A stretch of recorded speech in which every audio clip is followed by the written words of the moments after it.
ಮುಖ್ಯವಾಗಿ CID ಬಲೆಯಲ್ಲಿ ಭೈರತಿ ಈಗ ವಿಲವಿಲ ಒದ್ದಾಡ್ತಾ ಇದ್ದಾರೆ. ಎರಡೆರಡು ಬಾರಿ ಆರೋಗ್ಯ ತಪಾಸಣೆಯನ್ನು ಮಾಡಿಸ್ಕೊಂಡಿದ್ದಾರೆ. ಇವತ್ತು ಕೋರ್ಟ್ನಲ್ಲಿ ಏನಾಯಿತು, ಏನೇನು ವಿಚಾರ ಅನ್ನೋದು ನಿಮ್ಗೆ ತೋರಿಸ್ತಾ ಹೋಗ್ತೀನಿ. CID ಬಲೆಗೆ ಬಿದ್ದಿರುವಂತಹ ಬಿಜೆಪಿ ಶಾಸಕ ಭೈರತಿ ಬಸವರಾಜ್ಗೆ ಸಂಕಷ್ಟ ಎದುರಾಗಿದೆ. CID ಅವರು ತಮ್ಮ ಕಸ್ಟಡಿಗೆ ಕೇಳ್ತಾ ಇದ್ದಾರೆ. ನಮಗೆ ಅವರ ವಿಚಾರಣೆಗೆ ಒಳಪಡಿಸಬೇಕಾಗಿದೆ ಅಂತ ಕೇಳಿದ್ದಾರೆ. ಜಯದೇವ ಆಸ್ಪತ್ರೆಯಲ್ಲಿ ಎಕೋ ಟೆಸ್ಟ್ ಮಾಡಲಾಗಿದೆ. ಹೃದಯದ ಪರೀಕ್ಷೆ ಆಗಿದೆ. ಯಾಕೆಂದರೆ ಅವರಿಗೆ ಹೃದಯ ಸಂಬಂಧಿ ತೊಂದರೆಗಳಿದ್ದಾವೆ ಅನ್ನುವಂಥದ್ದನ್ನು ಕೋರ್ಟ್ ಗಮನಕ್ಕೆ ತರಲಾಯಿತು. ಕೋರ್ಟ್ ಸೂಚನೆಯಂತೆ ಜನಪ್ರತಿನಿಧಿಗಳ ಕೋರ್ಟ್ನ ಸೂಚನೆಯ ಮೇಲೆ ಜಯದೇವ ಆಸ್ಪತ್ರೆಯಲ್ಲಿ ಅವರಿಗೆ ಪರೀಕ್ಷೆಯನ್ನು ಮಾಡಿಸಲಾಗಿದೆ. ಇಂದು ರಾತ್ರಿ CID ಕಚೇರಿಯಲ್ಲೇ ಭೈರತಿ ಲಾಕ್ ಆಗಿರ್ತಾರೆ. ನಾಳೆ ಜಡ್ಜ್ ಮುಂದೆ ಹಾಜರಾಗ್ತಾರೆ. ಹಾಗಂತೇಳಿ ಅವರಿಗೆ ಹೃದಯದ ಪರೀಕ್ಷೆಯನ್ನು ಮಾಡಿಸ್ಕೊಂಡ ನಂತರ ಆಸ್ಪತ್ರೆಯಲ್ಲಿ ಅಡ್ಮಿಟ್ ಮಾಡಬೇಕಂತ ಪರಿಸ್ಥಿತಿ ಏನೂ ಇಲ್ಲ. ಅವ್ರನ್ನ ಮತ್ತೆ ಇಂದು ರಾತ್ರಿ CID ಕಚೇರಿಗೆ ಕರೆತರಲಾಗಿದೆ. ಅಲ್ಲಿ ಅವರು ಲಾಕ್ ಆಗಿರ್ತಾರೆ. ನಾಳೆ ಜಡ್ಜ್ ಮನೆಗೆ ಅವ್ರನ್ನ ಹಾಜರುಪಡಿಸೋದಕ್ಕೆ ಕೋರ್ಟ್ ಸೂಚನೆ ಮಾಡಿದೆ.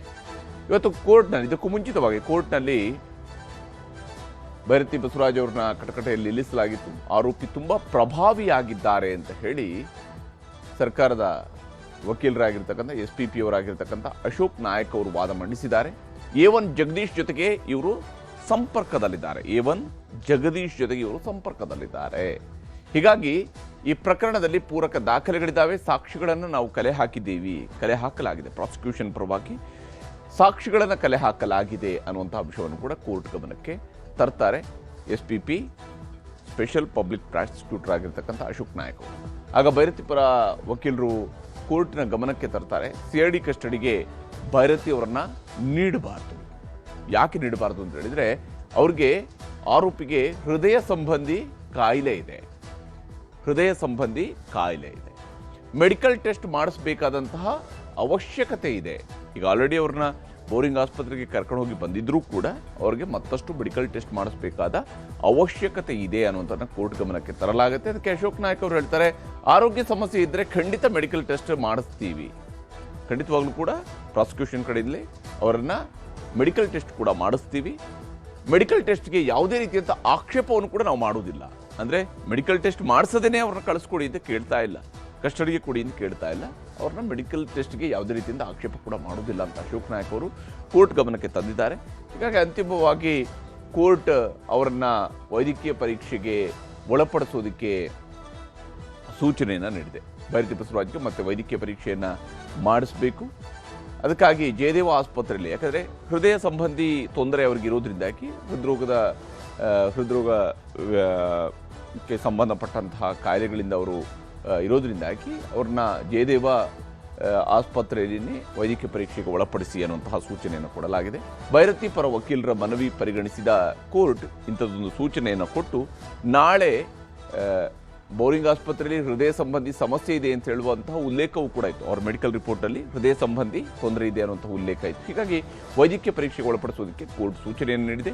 ನಾಳೆ ಜಡ್ಜ್ ಅವರ ಮನೆಗೆ ಹಾಜರುಪಡಿಸೋದಕ್ಕೆ, ಇಂದು ವೈದ್ಯಕೀಯ ಪರೀಕ್ಷೆಯನ್ನು ನಡೆಸಿ ನಾಳೆ ನ್ಯಾಯಾಧೀಶರ ಮನೆಗೆ ಹಾಜರುಪಡಿಸೋದಕ್ಕೆ ಸೂಚನೆಯನ್ನು ನೀಡಲಾಗಿದೆ. ನಾಳೆ ಕೋರ್ಟ್ ರಜೆ ಇರೋದ್ರಿಂದ ಅವರ ಮನೆಗೇ ಹಾಜರುಪಡಿಸೋದಕ್ಕೆ ಸೂಚನೆಯನ್ನು ನೀಡಲಾಗಿದೆ.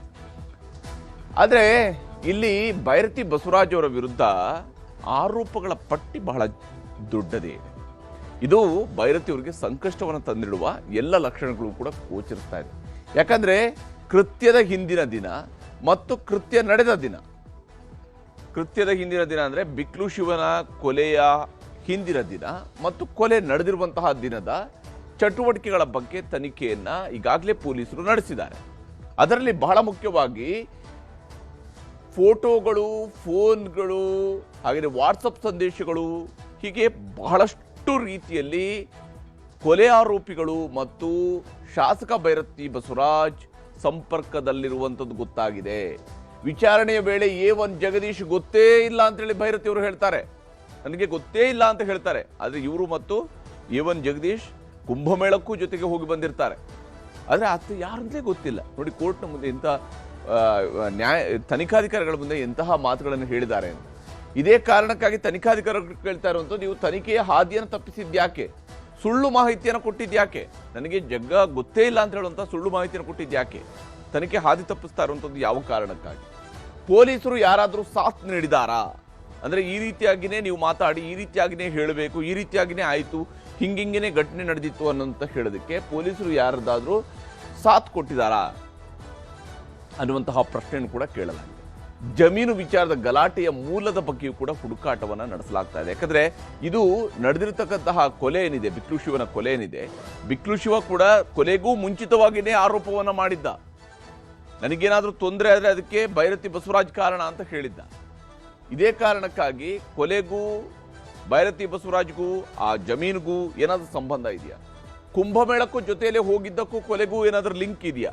ಕುಂಭಮೇಳಕ್ಕೂ ಭೈರತಿ ಬಸವರಾಜ್ ಮತ್ತು ಜಗ್ಗ A1 ಈ ಒಂದು ಪ್ರಕರಣದ A1 ಜಗ್ಗ ಮತ್ತು ಭೈರತಿ ಬಸವರಾಜ್ ಜೊತೆಯಾಗಿಯೇ ಕುಂಭಮೇಳಕ್ಕೆ ಹೋಗಿದ್ದಾರೆ. ಹೀಗಾಗಿ ಕುಂಭಮೇಳಕ್ಕೆ ಹೋಗಿದ್ದಕ್ಕೂ ನಂತರ ಆಗಿರ್ತಕ್ಕಂಥ ಕೊಲೆಗೂ ಏನಾದರೂ ಸಂಬಂಧ ಇದೆಯಾ? ಈ ರೀತಿಯಾದಂತಹ ಬೇರೆ ಬೇರೆ ಆಂಗಲ್ಗಳಲ್ಲಿ ಈ ತನಿಖೆ ಈಗಾಗಲೇ ನಡೆದಿದೆ. ಆದರೆ ಈ ಪ್ರಕರಣದಲ್ಲಿ ಇಷ್ಟು ದಿವಸ ಬಿಕ್ಲು ಶಿವನ ಕೊಲೆ ಕೇಸ್ಗೆ ಸಂಬಂಧಪಟ್ಟಂತೆ ಇಷ್ಟು ದಿವಸ ಕಾನೂನಿನ ಅಸ್ತ್ರವನ್ನು ಬಳಕೆ ಮಾಡಿಕೊಂಡು ನಾನಾ ರೀತಿಯಲ್ಲಿ ತಪ್ಪಿಸ್ಕೊಂಡು ಭೈರತಿ ಬಸವರಾಜ್ ಓಡಾಡ್ತಾ ಇದ್ರು.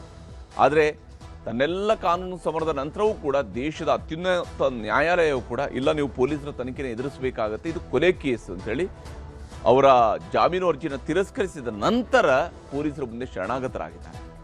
ಹೀಗಿರುವಾಗ ಭೈರತಿ ಬಸವರಾಜ್ ಅವರ ಪಾತ್ರ ಈ ಪ್ರಕರಣದಲ್ಲಿ ಹೇಗಿದೆ ಅನ್ನೋದರ ವಿಚಾರದಲ್ಲಿ ಈಗ ಕೋರ್ಟ್ ಅವರನ್ನು ಕಸ್ಟಡಿಗೆ ಕೊಡುತ್ತಾ, CID ಕಸ್ಟಡಿಗೆ ಕೊಡುತ್ತಾ, ಅಥವಾ ನ್ಯಾಯಾಂಗ ಬಂಧನಕ್ಕೆ ಕೊಡುತ್ತಾ, ಅಥವಾ ಜಾಮೀನು ಕೊಡುತ್ತಾ, ಇದು ಕುತೂಹಲದಿಂದ ನೋಡಬೇಕಾಗಿರ್ತಕ್ಕಂತಹ ಸಂಗತಿ.